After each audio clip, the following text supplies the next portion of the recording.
오늘 시간에는 요한복음 강의 17번째 시간으로서 아버지와 아들이 하는 일과 그분의 증언 및 유대인들의 반응이란 제목으로 함께 말씀의 은혜를 나누기를 원합니다. 요한복음이 참 쉽게 써였고 쉽게 읽을 수 있는 그런 책입니다만은 들여다보면 제일 어려워요. 곰곰이 이렇게 그 말씀 하나하나를 이해하려면 엄청 어려워요. 엄청 어려워요. 왜냐하면은 예수님께서 이 땅에 오셔서 사역하신 것이 어쩌면 눈에 보이는 것이라고 한다면 우리가 보는 것으로 알 수가 있지만 예수님은 어떤 일을 하시는 것뿐만 아니라 말을 하신 거예요. 말을. 근데 이 말이 곧 하나님이잖아요. 그러니까 하나님의 의도와 생각이 다 들어있는 거예요. 이 말 속에는.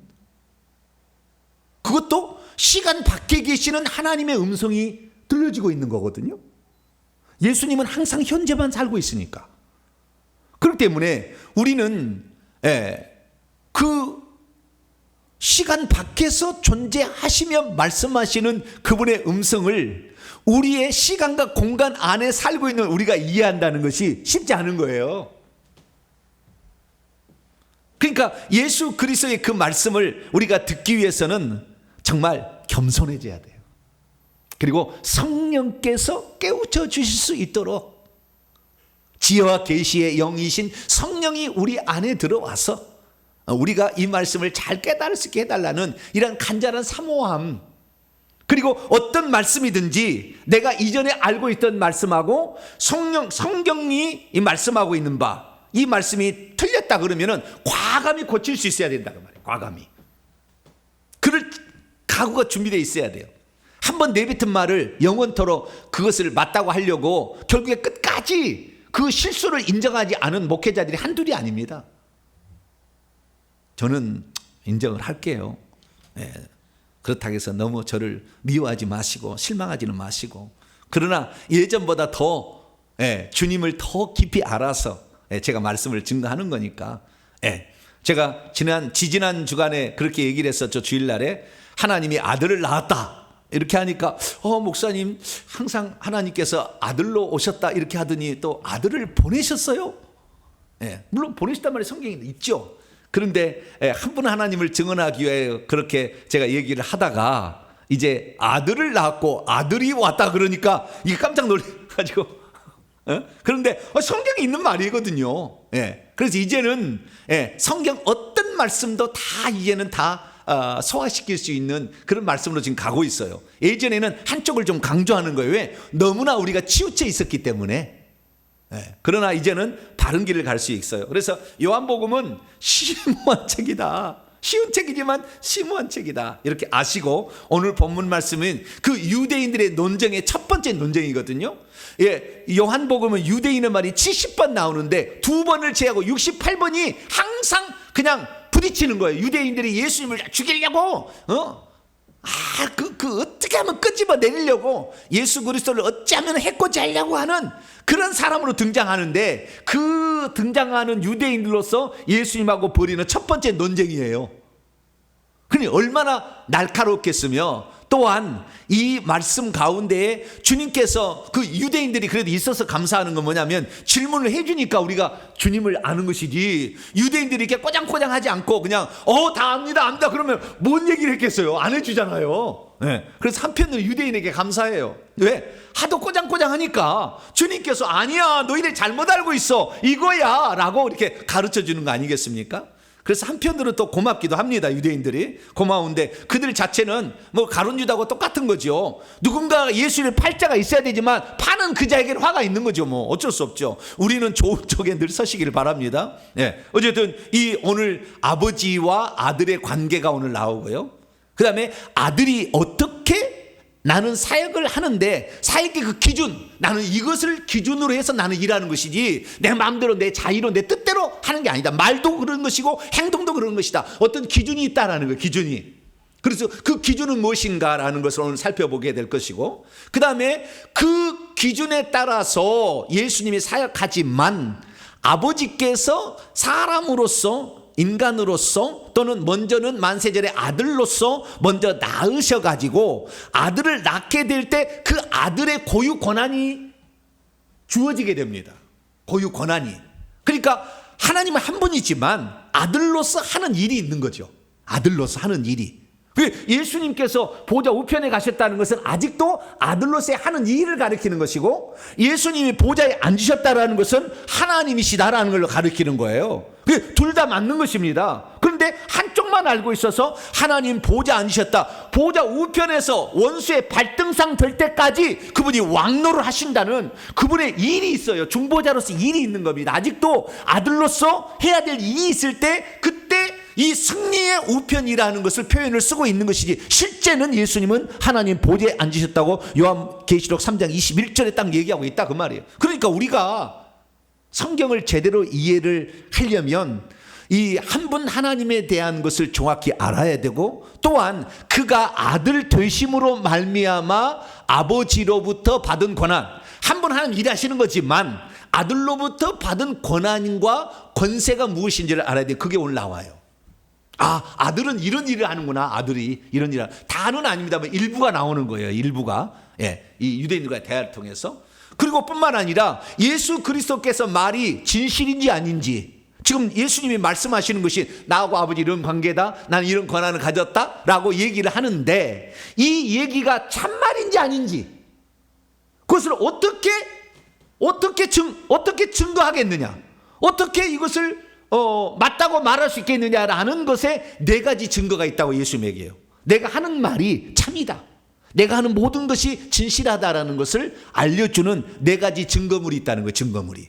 그래서 이 네 가지 증거물을 우리가 공부를 이제 하는 거예요. 그래서 그것은 30절에서 40절까지 말씀에 나오는 것이고, 41절부터 47절까지 말씀은 그 유대인들의 반응이에요. 유대인들의 반응인데, 그 유대인들은 예수님을 지금 싫어하고 미워하잖아요. 근데 사실은 하나님을 구약에, 자기들이 구약 성경에 나와 있는 하나님을 모르기 때문에 예수를 미워한다는 거예요. 그걸 알면 아브라함도 나를 이렇게 대하지 않았다. 나중에 8장에는 이제 아브라함까지 등장을 시키는데, 오늘은 모세를 등장을 시켜요. 모세와 나의 관계가 어떤 건지 얘기를 해서, 모세는 이렇게 안 했다는 것이고, 네가 모세를 알았다면 너희들은 나에게 지금 이렇게 말하지 않는다. 너희들이 모세를 믿지 않다. 모세라는 것은 모세 율법인데, 율법을 너희들이 갖고 있어서 율법의 선생이라고 자처하지만 너희들은 사실 율법을 믿지 않고 있다. 그 율법이 무엇을 얘기하고 있는지 아느냐 라는 것을 통해서 그 유대인들이 계속해서 미워하는데, 그것은 예수님을 미워하는 것이 아니라 모세 율법을 주신 하나님을 미워하는 것임을 이렇게 얘기를 하고 있어요. 그래서 그 예수 그리스도의 이 말씀을 통하여, 오늘은 빨간 말이에요. 제가 프린트를 나눠드렸지 않습니까? 받으셨죠? 예. 처음에 한 글자만, 한 문장만 그냥 말씀하셨다고 전부 빨간 글자지 않습니까? 전부 예수의 말씀이에요. 처음부터 끝까지. 그러니까 얼마나 이 어렵겠어요. 예. 유대인들 그렇게 똑똑하고 성경, 모세오경을 달달달 암송하고 있던 자들도 못 알아듣는 말인데, 오늘 이 말씀 안 알아들으면 천국 갈 확률이 많은 거예요. 예? 유대인들은 잘 몰랐다니까요.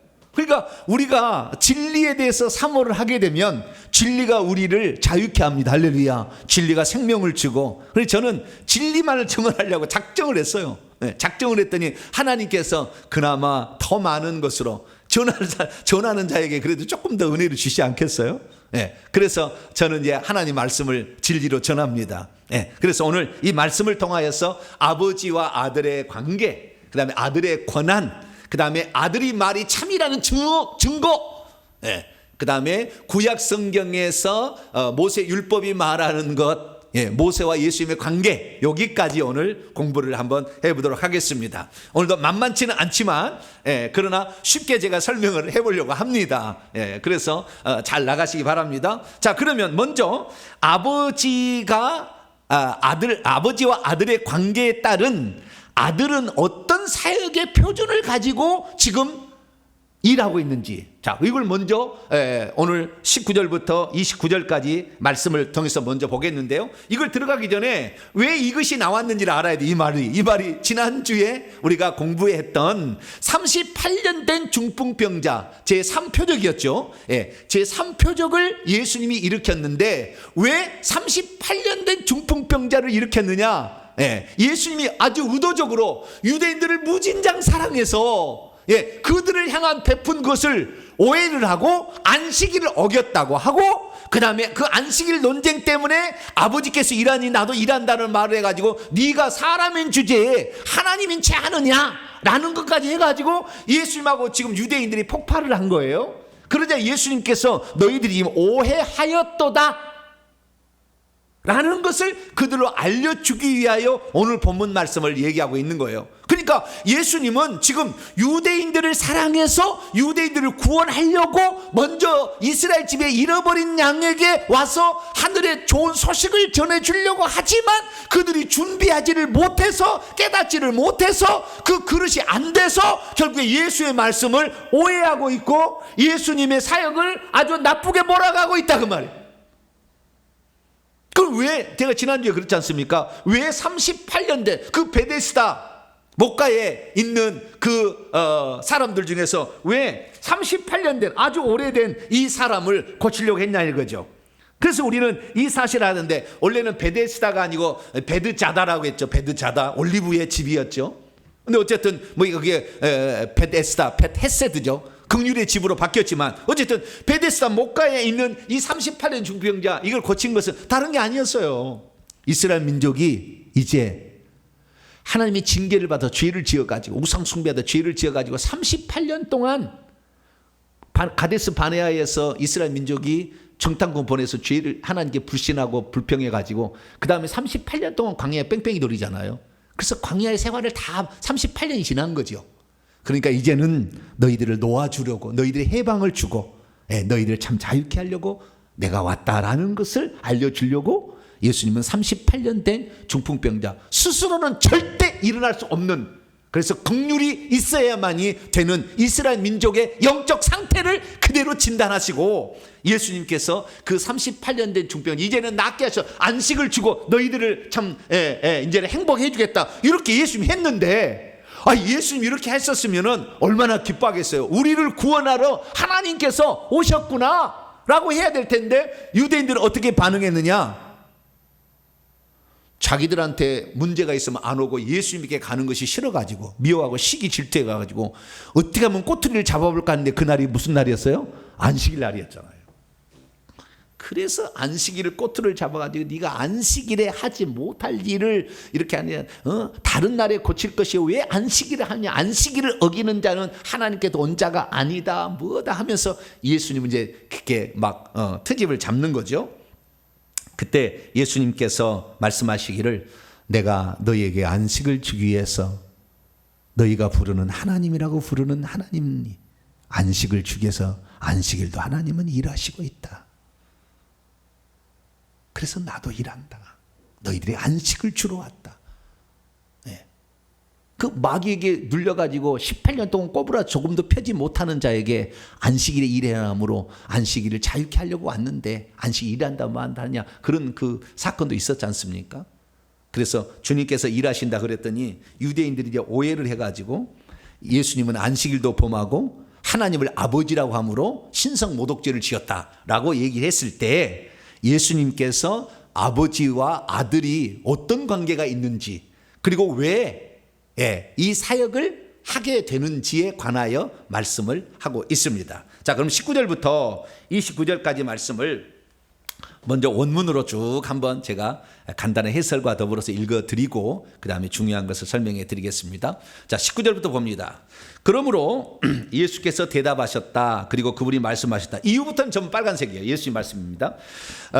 진실로 내가 여러분에게 말합니다. 아들이 만약 어떤 것을 계속 행하시고 있는 아버지를 보지 않는다면 아무것도 자기 자신 없이 행하는 것을 할 수 없습니다. 왜냐하면 혹 저분께서 이런 그것들을 행하신다면 왜냐하면 아들도 역시 그와 같이 이것들을 행하기 때문입니다. 그러니까 아버지께서 하시는 일을 보고 나서 하는 것이지 독단적으로 하진 않는다.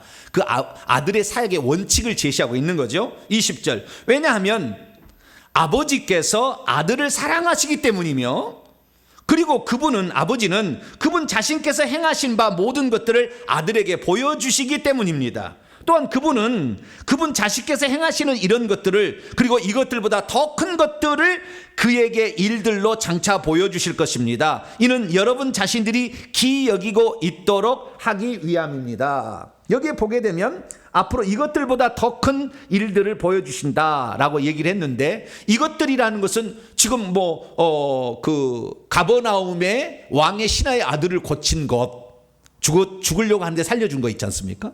그 다음에 지금 38년 된 중풍병자를 일으켜 세운 것보다 더 큰 것을 예수님께서 앞으로 이제 하게 될 거다. 이것이 아버지가 하는 일을 예수님이 또 하신다는 거예요. 21절입니다. 왜냐하면 마치 아버지께서 죽은 자들을 일으키시고 그리고 살아나게 생명을 주시는 것처럼 이와 같이 역시 아들도 그분이 원하는 이들을 생명을 주실 것이다. 그러니까 이게 아버지가 행하는 일들을 아들도 행하는데, 아버지가 행하는 일이 뭐냐? 죽은 자를 살리는 거예요. 이게 부활이죠. 예, 부활시키는 겁니다. 이 일을 앞으로도 할 거다라는 거예요.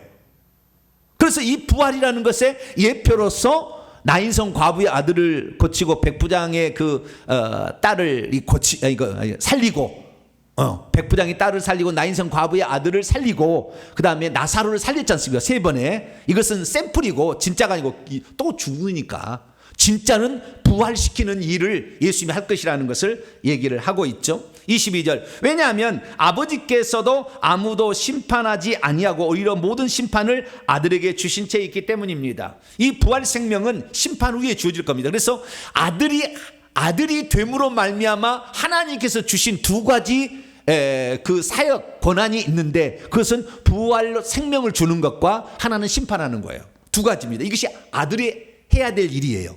이것을 아들이 되심으로 준 거예요. 자, 이렇게 나가고요. 23절.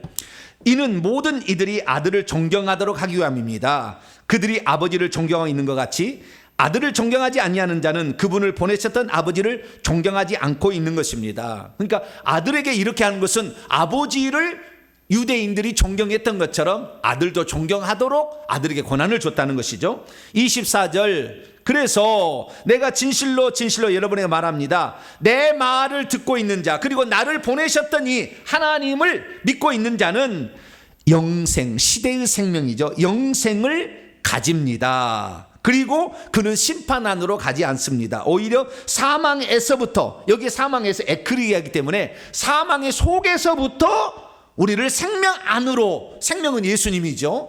사망에서, 마귀로부터 우리를 생명 안으로 어비겨 놓은 채 있는 것입니다.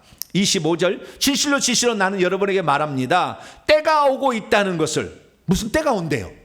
이 때가 언제입니까? 바로 죽은 자들을 살리는 때. 예수님께서 아버지로부터 물려받은 그 권한을 사용하실 때, 그 때가 오고 있습니다. 그리고 죽은 자들이 하나님의 아들의 음성을 들을 때가 지금입니다. 그리고 들었던 이들은 장차 살아. 이게 지금이다 중요한 거예요. 지금부터 그렇게 살리는 것을 할 것이며, 장차 마지막 날에 또는 우리 사람이 죽어서 천국 들어가기 전에 그때 부활 생명을 준다는 거지 않습니까?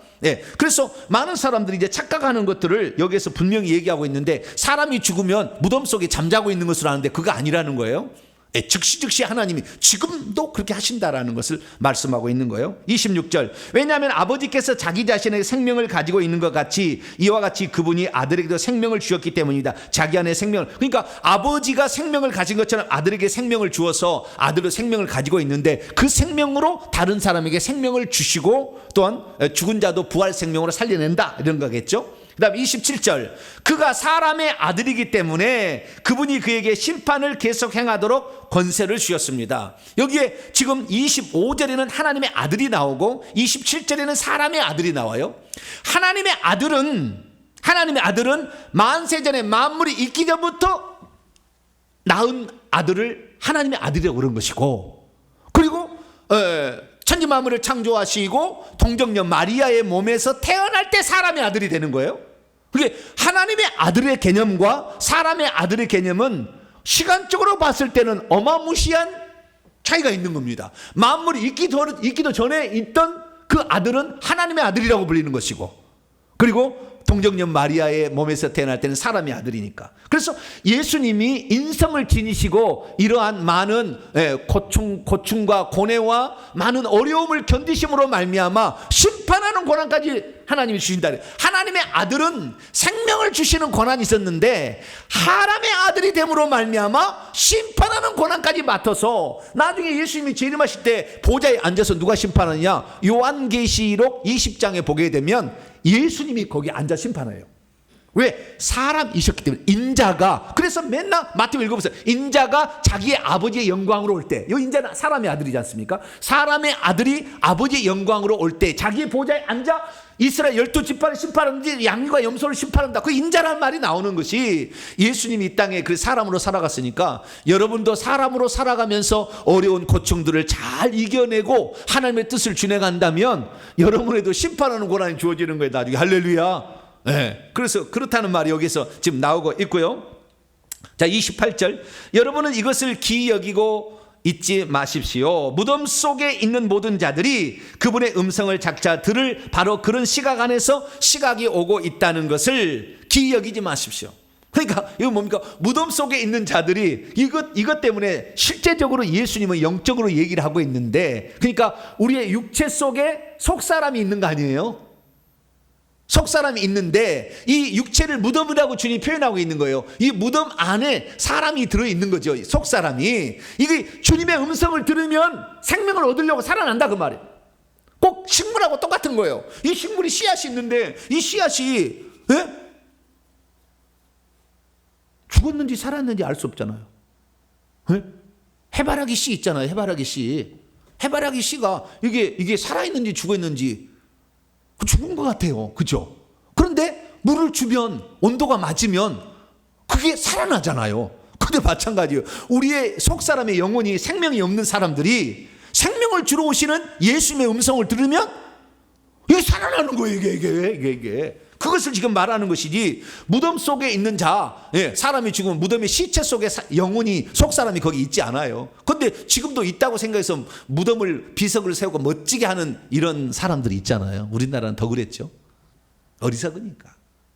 여러분, 죽으면 화장을 하든 매장을 하든 아무 상관없으니까, 그 껍데기니까, 콩깍지니까, 콩깍지는 버려도 되고 아무 상관없어요. 너무 추하게만 안 하면 되는 거예요. 아시겠죠? 네. 그럼 무덤 속에 있는 자가 그의 음성을 듣는, 이것은 속사람이 그의 음성을 듣는다는 것이고요. 29절. 그래서 선한 일들을 행했던 자들은 생명의 부활 안으로. 예수 그리스도를 믿고도요, 악한 일을 계속 저지른 사람은 나중에 심판의 부활로 나갑니다. 그러나 예수 그리스도를 믿고 선한 일을 행했던 자들은 생명의 부활 안으로 나올 것이고, 악한 일을 행했던 자는 심판으로 나올 것이다. 이렇게 말씀하고 있습니다. 자, 여기까지 정리를 해봅니다. 첫째, 예수님의 사역의 기준, 원칙은 뭐냐? 스스로 하는 것이냐? 그렇지 않다. 아버지께서 보여주신 대로, 이렇게 먼저 보여주셨거나 이렇게 하라고 보여주신 대로 예수님은 하는 것인지 독단적으로 하지 않는다는 거예요. 그것이 예수님의, 그래요. 그래서 예수님이 하시는 말씀과 예수님이 하는 행동 둘 다가 다 그렇습니다. 그것을 아버지께서 들려주시고 보여주신 것을 가지고 그대로 행하신다라는 원칙을 얘기하고 있는 것이죠. 그래서 우선 그분이 뭡니까? 보는 것과 이렇게 또 행하는 것을 한번 찾아볼까요? 자, 요한복음 8장 28절을 볼까요? 빨리빨리 성경을 찾아야 됩니다. 예수님이 하신 말씀과 그 다음에 예수님의 행동이 예수님이 보고 들은 것을, 눈으로 보고 귀로 들은 것을 한다는 거예요.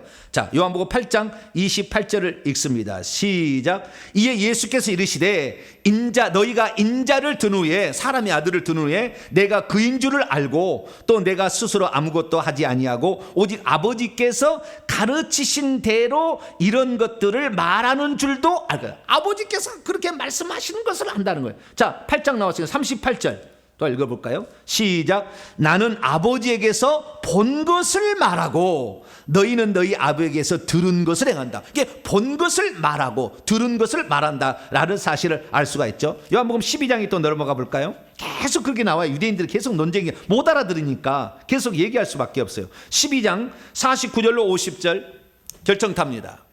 요한복음 12장 49절로 50절 시작. 내가 내 자유로 말한 것이 아니요 나를 보내셨던 아버지께서 내가 말할 것과 이룰 것을 친히 명령하여 주셨으니 나는 그의 명령이 영생인 줄 아노라. 그러므로 내가 말하는 것은 내 아버지께서 내게 말씀하신 대로 그대로 한다라는 거예요. 내 말을 듣는 것은 나를 믿는 것이 아니라 나를 보내셨던 아버지의 말을 듣는 것이고, 나를 보는 것은 나를 보는 것이 아니라 나를 보내셨던 아버지를 보는 것과 같다라는 얘기를 늘 할 수밖에 없는 것이, 예수님과 아버지는 하나이기 때문에 그런 거예요. 하나이기 때문에. 그러니까 예수님이 여러분 우리가 디모데 6장 16절에도 봅니다만은 하나님은 볼 수도 없고 보이지도 않는다고 그랬어요. 절대 못 보는 거예요, 영원토록. 그런데 예수님께서는 뭐라고 말씀하셨느냐? 나는 아버지를 보았다라고 얘기를 하는 거거든요. 자, 요한복음 6장을 떠나봐요. 46절. 어떻게 보았을까요? 자, 요한복음 6장 46절 읽습니다. 시작. 이는 아버지를 본 자가 있다는 것이 아니라 오직 하나님에게서 온 자만 아버지를 보았느니라. 그러면 여러분 이게 하나님에게서 온 자가 아니고 원문에는 하나님에게서 있는 이가 아버지를 본 채 있다 이거예요. 자, 그러면은 우리가 이거 알아야 될 게 뭐냐면, 참 지난주에 제가 이 설교 한 편을 했는데 이 설교 한 편이 정말 제가 볼 때는 귀한 그 진주 같은 말씀이 아니었나. 여러분 2번 3번 들으세요. 지난주에 했던 거. 하나님이 굳이 아들을 낳으셨던 이유, 이 제목인데 이것을 2번 3번을 보세요. 이걸 이해하면 이 본문을 이해할 수 있고 예수의 말씀을 이해할 수 있는 거예요. 하나님이 영원토록 볼 수 없어요. 앞으로도 볼 수 없고 여러분이 천국 가도 하나님은 못 봅니다. 영원토록. 그 홀로 한 분이신 그 신성한 하나님은 영원토록 못 보는 거예요. 그런데 하나님께서 영원토록 못 보게 되면 어떤 불상사가 만드냐면, 하나님이 만드신 만물이 자기를 누가 만들었는지 영원토록 모르는 거 아니야. 못 보니까. 못 볼 거야, 영원토록. 그래서 하나님께서 너를 만들었어, 피조물들아. 너를 만드신 이가 이분이고 이분만 스스로 계신다 라는 사실을 알려주기 위해서 당신을 나타내 보이는 것이 예수 그리스도, 아들이에요, 아들. 예수님은 나중에 이제 태어나서 예수님이고 아들을 먼저 이렇게 있게 하신 거예요. 그래서 아들을 통하여 만물을 다 지었다 그 말이에요. 그냥 아들은 아직도 육체를 있기 전까지는 구약시대는 안 보입니다. 그러나 아들을 있었어요. 그건 하나님의 세계이니까 나타내 보이신 것으로 예수 그리스도가 있었고, 이 예수를 통하여서 만물이 지어지고 예수 안에서 만물이 지어지고 이 아들을 위하여 만물이 지어졌으니 아들을 통하지 않고 지어진 것은 존재하지 않아. 그러니까 결국에 하나님이 없다고 이 세상 모든 만물을 절대 부정할 수 없는 것은 아들이 있기 때문에 그래요. 아들이 있기 때문에. 그래서 우리는 아들 때문에 하나님을 알 수 있게 된 거예요. 할렐루야. 왜? 아들이 곧 하나님인 거죠. 결국에 하나님의 자신의 표현되어진 어떤 이 영광의 실체니까 결국에 예수 그리스도를 통하여서 우리가 하나님을 알게 되는 것이죠. 그래서 그분께서 먼저 나오셨기 때문에 그분이 아버지를 보았다는 것은 자기가 자기를 볼 수 있으니까. 그래서 하나님만 봐. 이 세상에서 하나님을 본 자는 없어요, 사실. 예수님 위에는. 그러면 하나님을 보았다고 얘기하는 거예요. 예를 들어서 구약 성경에 창세기 19장에 보게 되면 창세기 18장까지는 아무도 하나님을 본 사람이 없습니다. 창세기 18장까지는 전부 다 음성으로만 들었습니다. 아브라함아, 노아야, 전부 음성으로만 들었지 한 번도 본 적이 없었는데 창세기 19장에 처음으로 아브라함 앞에 여호와하고 2명의 천사가 사람의 모양으로 나타나요. 그때 처음으로 아브라함이 하나님을 봅니다. 그런데 그 하나님은 아니죠. 왜? 하나님 영원토록 볼 수 없으니까. 아직 아들은 육신을 입고 나타나지 않았으니까 영원토록 못 보는 건데, 그때 잠시 현현하는 것이에요. 또한 이 출애굽기 3장에 보면은 하나님께서 계시는데 그 볼 수 없으니까 천사를 보내가지고 천사의 입을 통해서 모세야 모세야, 그때 여호와의 천사가 나타났다. 천사지 그것은 하나님이 아니거든요. 그렇지만 그 말은 하나님이잖아요. 그러듯이 하나님께서는 구약에는 볼 수가 없었어요. 사실은 볼 수 없는데 누구만 봤느냐? 아들만 본 거죠. 아들만 볼 수 있어요. 아들 하나님 자신이니까 아들만 볼 수 있는 거예요. 우리는 음성은 들을 수 있습니다. 우리 피조물은, 모든 피조물은 하나님의 음성까지는 들을 수 있지만 그러나 모습은 볼 수 없어요. 뒤에 봅니다. 자, 요한복음 다시 5장으로 넘어와 가지고요. 뒤에 보시게 되면 이런 얘기를 하세요. 37절을 보면, 또한 나를 보내신 아버지께서 친히 나를 위하여 증언하셨느니라. 너희는 어느 때든지 그의 음성을 듣지 못하였고 그의 형상을 보지 못하였으며, 이건 예수님은 음성도 들었고 형상도 보았다는 거거든요. 유대인들은 보지 못한, 언제 그럼 음성을 너희는 못 들었, 유대인들은 못 들었지만 제자들은 들었죠. 제자들이 아니라 세례 요한이나, 그때 세례 요한에게 세례를 받을 때 하늘에서 음성이 들렸죠. 이는 내 사랑하는 아들이요 내 기뻐하는 자다 라는 그 음성이 들렸지 않습니까? 그래서 음성을 들은 사람은 있어요. 이 세상에 하나님 음성을. 지금도 그냥 조용조용한 음성이에요. 하나님의 음성은 그냥 조용한 음성이 아니라 모세야 이렇게 들려요. 그냥 엄청 쩌렁쩌렁 들립니다. 하나님의 음성은. 그런데 어쨌든 그 음성을 주님께서, 하나님께서 말씀하신 적은 있었으나 그 형상은 못 봤어요. 오직 하나님이신 예수님만 본 거예요. 그런데 다시 5장으로 넘어가 가지고, 그래서 아버지께서 하시는 일을, 죽은 자를 살리시는 것을, 그래서 구약 시대에도 아버지께서 선지자들을 통하여 엘리사를 통해서 사람을 살리고 엘리야를 통해서 사람을 살리잖아요. 그게 아버지께서 하시는 일을 보고 나서 나도 죽은 자를 살려서 백부장의 딸을, 그 다음에 나인성 과부의 아들을, 그 다음에 나사로를 살리잖아요. 이거 본대로 하신다 이거예요. 그래서 예수님의 사역의 기준은 뭐냐? 본대로, 들은 대로 말씀하시고 본대로 행하신다, 또는 명령을 그대로 준행하시는 것이다 라는 사실을 알 수가 있습니다. 이것은 하나님께서 아들을 사랑하셔서 그렇게 다 해주시는 것이고, 아들이 되심으로 말미암아 하나님께서 아들이 될 때 생명을 주었어요. 그래서 그 생명을 받았기 때문에 예수님도 아버지께서 생명을 주는 것처럼 우리들에게도 생명을 주는 거예요. 그래서 우리가 죽었을 때도 생명을 끄집어 당길 수가 있고, 그 다음에 우리가 진짜 이제 천국 가야 될 그런 죽음을 맞이하기, 개인적인 종말을 맞이할 때 주님께서 우리에게 부활 생명을 주심으로 말미암아 이미 있는 생명을 다시 이제 부활처럼 만들어주는 거죠. 그 생명으로 우리를 살리는 겁니다. 그래서 예수 그리스도께서 아들 되심으로 그에게 부여된 두 가지 권세가 있는데, 하나는 생명을 주는 권세, 부활을 시킬 수 있는 권세를 예수님이 받았다, 이렇게 이해하시면 되겠습니다. 그 다음에 또 하나가 사람의 아들 되심으로 말미암아, 이제는 엄청난 많은 시간이 흘렀죠. 하나님의 아들에서 사람의 아들 되심으로 말미암아 심판하는 권세도 받게 되었어요. 그래서 예수님은 심판하게 되는데, 이 심판이 결국에 의롭다라는 거예요. 자, 30절 말씀을 봅니다. 이제 자, 30절 말씀을 보면, 내가 아무것도 스스로 할 수 없노라. 듣는 대로 심판하는, 심판도 스스로 하지 아니하고 나의 뜻대로 하려를 하지 아니하고 나를 보내신 이의 뜻대로 하려 함으로 내 심판은 의롭다. 여기서 그래서 예수님께서도 예수님이 하신 모든 것들이 이것이 온당하고 합당하고 이것이 참이고 진리인 이유는 어디에 있느냐? 전부 뭐예요? 예수님께서 아버지께서 하시는 대로, 아버지께서 하라는 대로 그 말씀을 듣고 행하시기 때문이라는 거예요. 자, 요한복음 6장을 한번 열어봐요. 6장 48절로 50절을 봅니다.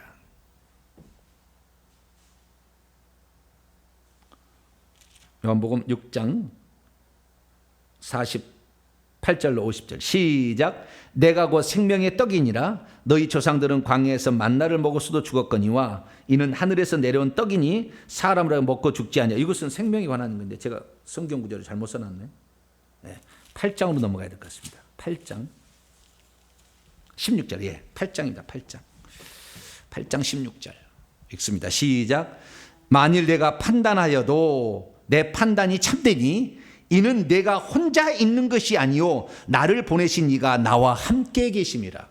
그러니까 나의 판단은 나의 판단이 아니고 하나님 아버지의 판단이다 라고 지금 얘기를 하는 거예요. 그러니까 안식일에 일하는데 나도 일한다. 내가 안식일에 일하는 것은 틀린 것이 아니야 이 말이죠. 그 깊이 들어가 보면. 그래서 우리는 안식일의 주인이, 그러니까 안식일을 만드신 분이 토기장이가 그릇을 자기 마음대로 할 수 있듯이 나는 안식일을 만든 존재이기 때문에 나를 정죄할 수는 없다. 나는 창조주다. 이런 얘기를 하는 거지 않습니까? 그래서 예수 그리스도의 그 판단이 어렵다는 거예요. 중간에 이제 그 부활 생명은 아까 얘기했습니다만은 우리가 죽은 즉시 주님께서는 이제는 부활 생명을 줘서 바로 천국 가고 지옥 가는 것이지 무덤 속에 있는 거 아닙니다. 이게 무덤 꾸밀 필요 없습니다. 그것은 이미 설명을 했고, 이제 30절부터 넘어가게 되면 그러면 예수님께서 하신 말씀이 참이고 전혀 틀리지 않다라는 것을 어떻게 증언할 수 있느냐? 네 가지 증거품이 있다는 거예요. 증거가 예수님이 진짜라는 거, 참이라는 거, 예수의 말씀을 틀리지 않는다는 거, 이것을 증언하는 네 가지 증거가 있다는 것이 30절부터 40절까지 나와 있어요. 그러면 30절 40절까지 말씀을 제가 이제 또 헬라어로 직역을 해보도록 합니다. 3절에 있고 31절입니다. 나에 관하여 증언하고 있는 이는 같은 종류, 알로스죠. 같은 종류의 다른 이입니다. 이것은 하나님 아버지를 지칭하는 말이에요. 나에 관하여 증언하고 있는, 내 말이 참이라고 증언해 줄 자는 아버지다라는 말이죠. 첫 번째, 게 아버지가 내가 참말을 하고 있다는 것에 증거다. 아버지가 계시고 아버지가 살아계신다. 너희들이 하나님을 믿는다며 라는 거죠. 그러므로 나는 나에 관하여 증언하고 있는 바 그 증언이 참이라는 것을 알아온 채 있습니다.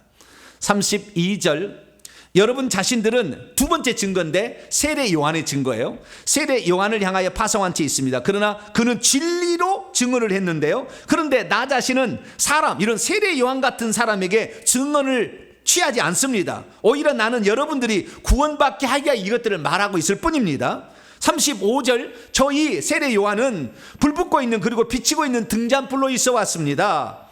그런데 여러분 자신들은 한때 그분의 빛 안에서, 그의 빛 안에서 즐겁게 되기를 원했습니다. 그러니까 뭡니까? 예수님의 말씀은 참이다 라는 것을 누가 증언해 주냐? 첫 번째는 아버지 자신이 증언해 주는 것, 두 번째는 세례 요한이 이분이 하나님의 아들이다 그랬잖아요. 우리가 요한복음 1장에 배웠지 않습니까? 성령으로 세례를 주는, 이분이 성령으로 세례를 주는 걸 보고 이분이 하나님의 아들이신 것을 증언했다. 이분이 하나님의 아들이라고 증언해 줬잖아요. 그래서 두 번째 증언은 세례 요한의 증언이다. 세례 요한은 전부 다 그들이 의인이고 선자로 믿었잖아요. 그렇기 때문에 너희들이 그리스도를 증언해줬던 세례 요한을 믿었다면 나를 믿었을 건데 그걸 믿지 않았다는 거잖아요. 지금 그 속의 내용은. 그 다음에 36절이 세 번째입니다. 그런데 나 자신은 요한보다 더 큰 증언을 가지고 있는데 아버지께서 내게 주신 채 있는 바 그 일들을, 왜냐하면 내가 그것들을 성취하기 위함입니다. 곧 내가 행하고 있는 바 그 일들 자체들이 나에 관하여 증언하고 있습니다. 아버지께서 나를 파송한 채 있다는 것을 뭐가 증언하느냐? 예수께서 행하신 일들이 하나님이 아니고서는 행할 수 없는 일들을 예수님이 행하심으로 말미암아 아버지께서 나를 보내셨다는 것, 내가 한 말이 참이라는 것을 증언하고 있다. 그래서 예수님의 그 사역 자체가 그렇다는 것을 얘기하고 있습니다. 이것이 이제 세 번째 증언입니다. 그리고 37절, 그리고 나를 보내셨던 분 아버지께서 나에 관하여 증언한 채 있습니다. 아까 다시 반복이죠. 여러분은 어느 때든지 그분의 음성을 듣지 못한 채 있고 그분의 형체를 보지 못한 채 있습니다. 38절, 그리고 여러분은 그분의 말씀을 여러분 안에 머물러 두지 않고 있다는 거예요. 이는 저분이 보내셨던 그의 나를 여러분이 믿지 않고 있기 때문입니다. 39절, 그 다음에 이제 네 번째 증언이 나오는데 그들이 나를 믿지 않고 있다. 그분의 말씀을 믿지 않고, 그분의 말씀이 네 번째 증거품인데 그것은 뭐냐면 구약 성경이죠. 39절에 말합니다. 여러분은 기록들 구약 성경을 연구하고 있습니다. 이는 여러분 자신들이 그것들 안에서 영원한 생명을 계속 가지는 것으로 생각하기 때문에 그렇다는 거예요. 그러나 저것들도, 그 성경들도 나에 관하여 증언하고 있는 것들입니다. 그러나 여러분이 생명을 가지기 위하여 나를 향하여 오는 것을 원하지 않습니다. 이렇게 말합니다. 자, 여기에서 우리가 알 수 있는 것은 예수 그리스도께서 하는 모든 것이 진리고 참이다. 하나도 불순물이 들어가지 않은 정금 같은 하나님의 그 말씀 자체라는 것을 증언해 주는 네 가지 증거가 있다라는 것을 말해요. 아버지의 말씀 자체가, 아버지가 직접 했잖아요. 이는 내 사랑하는 아들이다 증언했잖아요. 첫 번째, 아버지의 말씀이 그 레마가 그렇다는 거예요. 두 번째는 세례 요한, 이분이 말하는 아들이다 했다는 것이고, 세 번째는 예수님이 행하는 행동들과 기적들과 표적들이 하나님이 아니고서는 행할 수 없는 것들이, 그것이 나를 증언하는 것이고, 네 번째는 구약 성경의 기록들, 레마가 아니고 이미 기록된 그 말씀들이 그걸 증언하고 있는데 너희들이 그 말씀을 믿지 않기 때문에 나를 몰라보는 거다는 거예요. 그러니까요, 결국에 제가 이렇게 말씀을 증언하는데 뭐라고 오늘도 리플을 달았냐면은, 니나 잘 믿고 천국 가라 이렇게 써놨어요. 뭐라고요?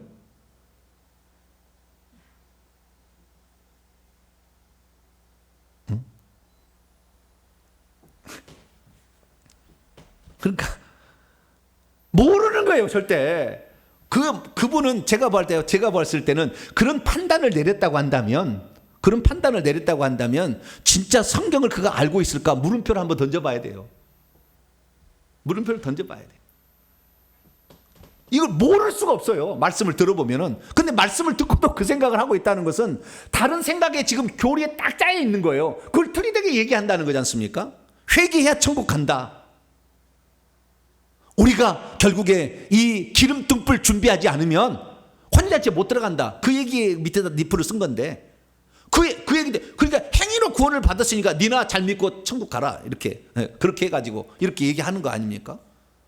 뭐 죽어보면 알겠지만, 그분은 빨리 다시 한번 생각해야 돼요. 자기가 진짜 성경 말씀을 믿고 있는가? 이 유대인들은 자기들이 성경 말씀을 믿고 있다고, 자기들은 암송하고 있다고 생각하고 있었는데도 그 말씀을, 구약 성경을 주셨던 분이 육신을 입고 오셨는데도 이분의 말씀을 이해를 못한다는 거 아니에요.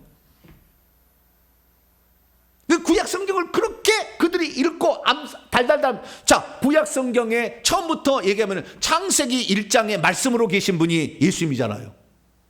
그렇죠, 말씀. 그 다음에 그분의 말씀을, 하나님의 형상이 예수님이잖아요. 1장 27절에 그 형상을 따라서 2장에 보면은 아담을 만든 첫째 아담, 예수님 마지막 아담, 아담을 통해서도 하나님이 아들이 있다는 걸 알 수가 있잖아요. 그 다음에 타락했을 때 3장에 가서 이 여자의 후손으로 보내준다는 말을 통해서 알 수 있잖아요. 그리고 그 다음에 이제 아브라함의 역사를 통하여서 아브라함에게 나타나신 분이 창세기 18장에 내가 이맘때 내게 다시 어린이 아들이 있으리라. 그리고 창세기 22장에 수풀에 걸려 있는 순양으로 또 대신하여서 그 나타난 그 아들이 있지 않습니까? 출애굽기에 나가면은 그 유월절 어린 양의 피, 나중에 피 흘려 죽으실, 우리 죄를 대신해 죽을 어린 양으로서 유월절 양이 출애굽기 12장에 나와 있고, 16장에 가면은 하늘에서 내리는 만나를 통해 만나를 먹어야 산다. 이게 생명이다. 좀 더 나가면 반석을 쪼개서 거기서 생수가 나오는데 그 성령을 나중에 주님께서 주실 것이다. 계속 그 다음에 민수기 21장에 넘어가면은 그분이 우리 죄를 위해서 장대 위에 높이 달린 높뱀이시다. 신명기 18장에 가면 장차 나와 같은 선자를 보내가지고 너희들에게 하나님 말씀을 들려줄 것이다. 뭐 수많은 것들이 그들에게 계속 나와 있지만 결국에 성경이 무엇이 쓰여있는지를 잘 모르니까 내게 대하여 쓰여있다고 얘기하지 않습니까? 자, 누가복음 24장을 열어볼까요? 엠마오로 가는 두 제자에게도 그런 얘기를 했죠. 잘 못 알아들으니까. 잘 못 알아들으니까. 엠마오로 가는 두 제자. 자, 누가복음 24장 27절. 27절 봅니다. 시작. 이에 모세와 모든 선지자의 글로 시작하여 모든 성경에 쓴 바 자기에 관한 것을 자세히 설명하시니라. 그 뒤에도 넘어가 봐요. 44절. 누가복음 24장 44절. 시작. 또 이르시되 내가 너희와 함께 있을 때 너희에게 말한 바 곧 모세 율법과 선지자의 글과 시편에 나를 가리켜 기록된 모든 것이 이루어져야 하리라 한 말이 이것이니라. 이렇게 얘기하지 않습니까? 그렇기 때문에 우리는 구약 성경의 모든 기록들, 모세 율법, 선지자의 글, 시편, 이런 것들이 다 세 가지죠. 모스 토라, 느빔, 그다음에 케투빔 이것들이 다 뭘 말하고 있느냐? 예수 그리스도를 말하고 있다고 했는데도 그것을 믿지 않고 그것을 이용하려고만 하고 그것을 믿지 않았기 때문에 예수님이 앞에 있어도 그 말씀을 못 알아들을 수밖에 없다라는 거죠.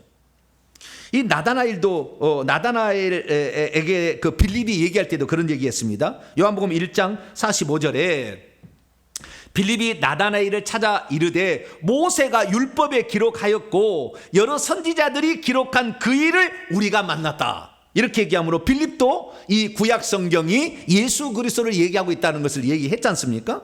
그런데 성경을 보고도 이걸 깨닫지 못한다.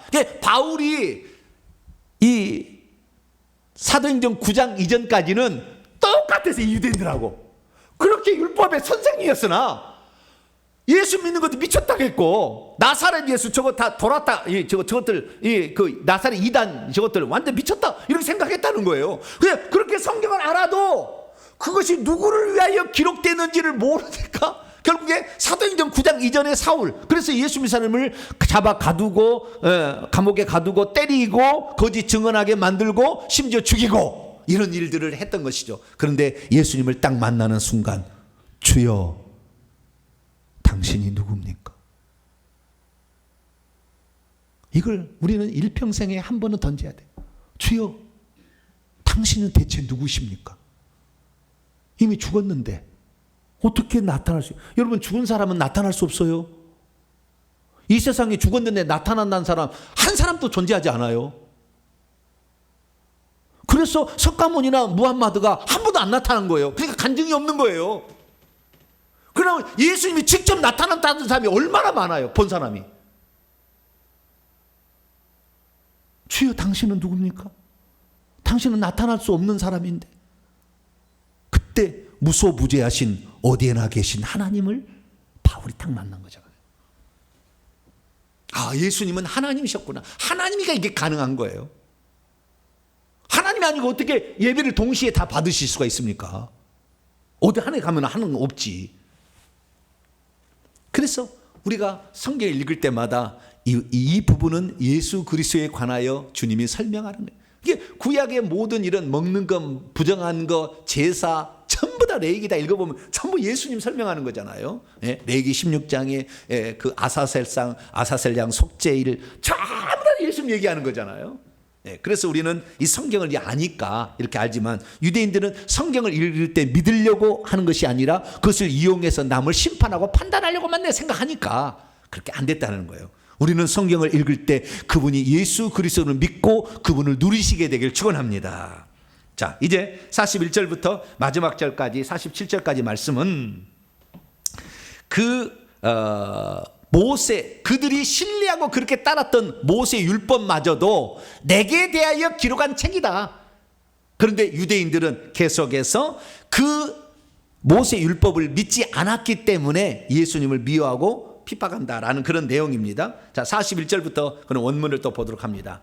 나는 사람에게서 영광을 취하지 않습니다. 오히려 나는 하나님의 사랑이 여러분들 자신 안에 없다는 것을 알아온 채 있습니다. 하나님을 사랑하지 않는다는 게 그들이 말은 맨날 하나님 사랑한다 하지만 43절 나 자신은 내 아버지의 이름으로 온 채 있습니다. 그러나 여러분이 나를 취하지 않고 있습니다. 만일 같은 종류의 다른 이가 자기 자신의 이름 안에서 온다면 여러분은 저희를 장차 영접할 것입니다. 여러분 자신들은 서로들 안에서 영광을 취하고 있으면서 그렇지만 유일하신 하나님에게 있는 영광은 찾지 않는데 어떻게 나를 믿겠습니까? 이게 무슨 말이냐면요. 그들은 사람에게서 영광과 칭찬과 찬사를 받기 위해서 서로들 칭찬해주고 그래서 사람의 영광을 늘 받으려 한다는 거예요. 그런데 사람들이 자기에게 안 오고 예수님에게 가니까 싫어진 거예요. 우리가 누구한테 인정을 받아서 누구한테 사랑을 받아서 우리는 행복한 게 아니라고요. 우리 주님이 원하시는 거 하는 것이 행복이에요. 할렐루야. 이것이 우리가 세상 사람에게 영광 안 받아도 돼. 우리가 세상 사람에게 뭐 잘했다, 뭐 성공했다 그런 얘기 안 들어도 돼. 오직 주님이 원하시는 거 그거 하면 되는 거예요. 예수님은 그렇다는 거예요. 그런데 너희들은 맨날 사람에게 인기를 얻을까, 사람의 영광을 얻을까, 어디에서 내가 기도해야 사람들이 나를 기도 잘한다고 할까. 그래서 또 동네 어기 시장가에 가가지고 거기서 두 손을 듣고 나는 이렇게 합니다. 전부 사람에게 영광을 받으려고 그렇게 하고 있다는 거예요. 그럼 나는 그렇지 않는다는 거예요. 나는 그렇지 않는다는 거예요. 그러면서 그들에게 한 방 딱 때리는 것이 45절의 말씀입니다. 내가 45절 보면은 여러분은 내가 여러분을 아버지를 향하여 고발할 것이라고 생각하지 말고 있으십시오. 여러분을 고발할 이는 모세입니다. 여러분이 소망하고 있는 채 바로 그런 사람, 그 뭡니까? 여러분들이 가장 추구하고 맨날 따르면 모세가 이렇게 말했다, 모세가 이렇게 말했다, 늘 모세가 말하는데 내가 여러분을 나중에 심판하는 것이 아니라 모세의 율법이 여러분을 정죄할 거다 이렇게. 왜? 그렇게 얘기했는데 안 믿었으니까. 그러면서 46절, 왜냐하면 만일 여러분이 모세를 믿었다면 혹 여러분은 나를 믿고 있었을 것입니다. 왜냐하면 그가 모세가 나에 관하여 기록했기 때문입니다. 모세 오경이 다 그랬다는 거죠.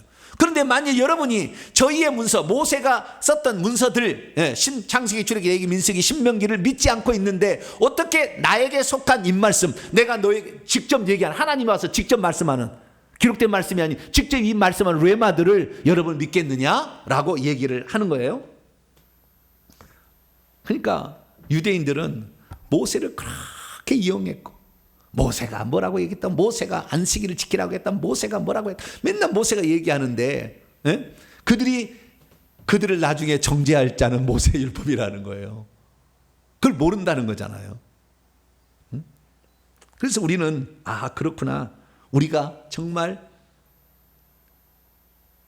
잘못 알고 있으면 이 오늘날에 수많은 사람이 잘못 판단하는 거예요. 교리 가지고 판단하잖아요. 제가 들었던 것으로 판단하잖아요. 성경 말씀으로 얘기를 해야 되는데 어떤 분이 저에게 찾아와가지고 그걸 사과하라 그래서 성경 말씀대로 우리가 얘기해 봅시다 그랬더니 그 다음부터 얘기 안 하더라고요. 성경 말씀대로 우리는 그대로 믿어야 되는 거예요. 모세도 그렇게 했고. 근데 여기서 한 가지 주의할 단어 하나만 마치겠습니다. 43절인데 내가 내 아버지의 이름으로 왔다 이렇게 얘기하지 않습니까? 내가 내 아버지의 이름으로 왔다. 원문을 보면 아버지의 이름으로가 아니라 이름 안에서 왔어요. 이름 안에서 왔어요. 아버지의 이름 안에서 왔습니다. 아버지의 이름에 대해서 우리는 제가 여러 번의 설교를 했기 때문에 그 설교를 참고하십시오만은 아버지의 이름은 여호와이죠. 아버지 이름은 여호와잖아요. 한 분 하나님이 구약시대에 하도 알려달라고 해서 모세에게 출애굽기 3장 14절 15절에 알려줬잖아요. 그것을 1인칭으로 하나님이 말하는 것으로 얘기를 하면 에흐예가 맞고 3인칭으로 그분이 얘기하면 여호와가 맞아요. 근데 여호와란 말도 정확히 음가는 모르지만 에흐예 또는 여호와죠. 그분이 이름이. 그런데 그분의 이름이 새 이름으로 바뀌었잖아요. 뭘로? 예수로. 아버지 이름으로 와가지고 예수님은 일을 다 하셨어요. 아버지 이름 안에서 왔는데 그 아버지 이름이 여호와가 온 거예요. 어떻게? 여호와가 구원하러 온 겁니다. 자, 마태복음 1장을 보세요.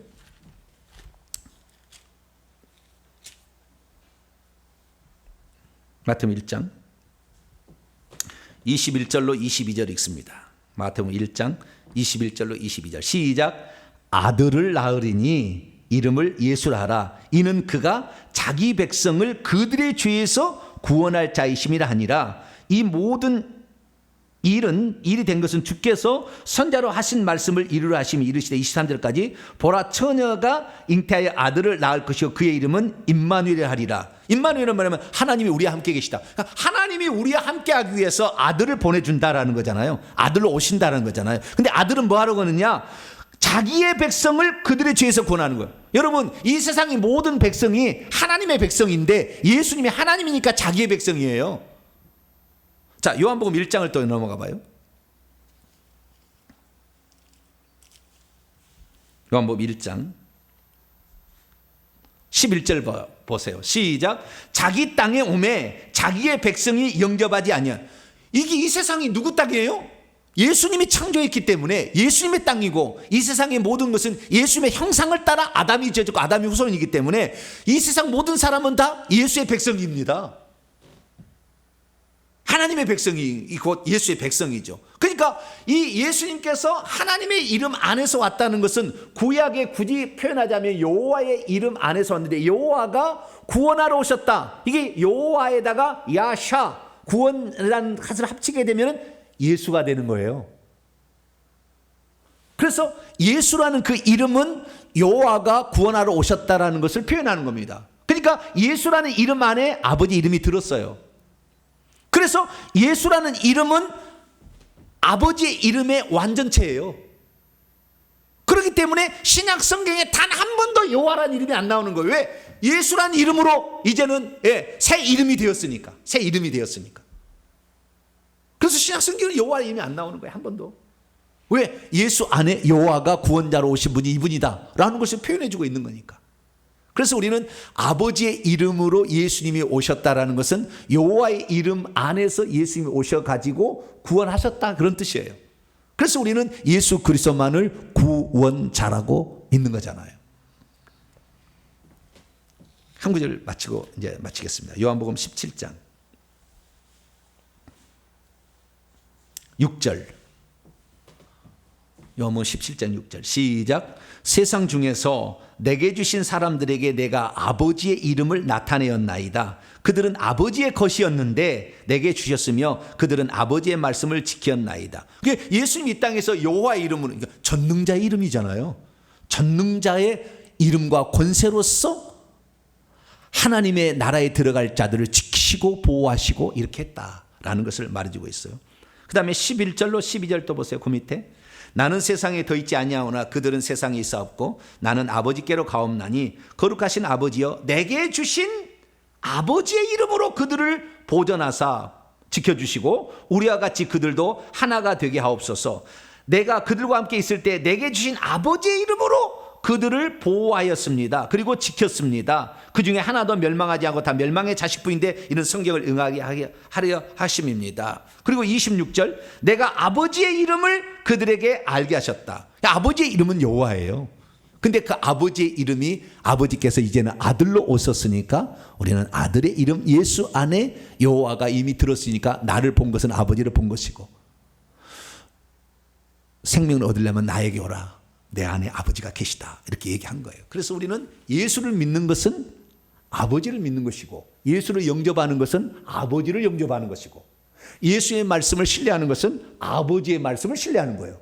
그래서 나를 보내셨던 이를 믿는 것은 곧 나를 믿는 것이고 나를 보는 것은 아버지를 본 것과 똑같다. 이렇게 예수님이 늘 얘기하셨습니다. 우리는 아버지와 아들은 영원한 하나로서 구별은 되나 분리가 안 된다 라는 사실을 믿으시고 이 예수 그리스도를 통해서 우리는 하나님을 다 알 수 있다.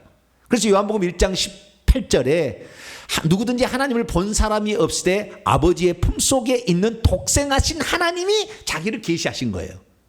그래서 우리는 예수 그리스도를 보았으면 하나님을 본 것이고 예수 그리스도의 말씀을 믿으면 하나님을 믿은 거예요.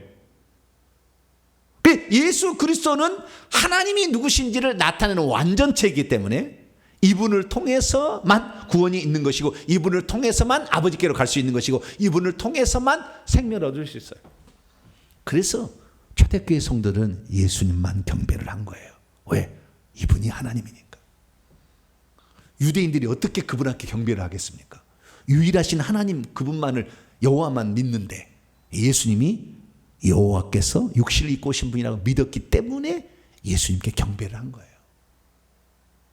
우리들도 영원토록 예수 그리스도만이 하나님 한 분 하나님이시다 라는 것을 믿고 그분만 경배하고 그분만을 신뢰하다가 그분의 나라에 들어가는 복된 성도가 되길 간절히 바랍니다. 거룩하신 하나님 감사합니다. 예수님과 아버지의 관계 오늘 듣게 하시니 감사합니다. 예수님이 나타난 하나님인 줄 알고 예수님만 믿고 따라가고 예수님만 신뢰하며 예수님 말씀만 순종하며 그래서 예수님의 나라에 들어가게 도와주옵소서. 우리 주 예수 그리스도의 이름으로 기도하옵나이다.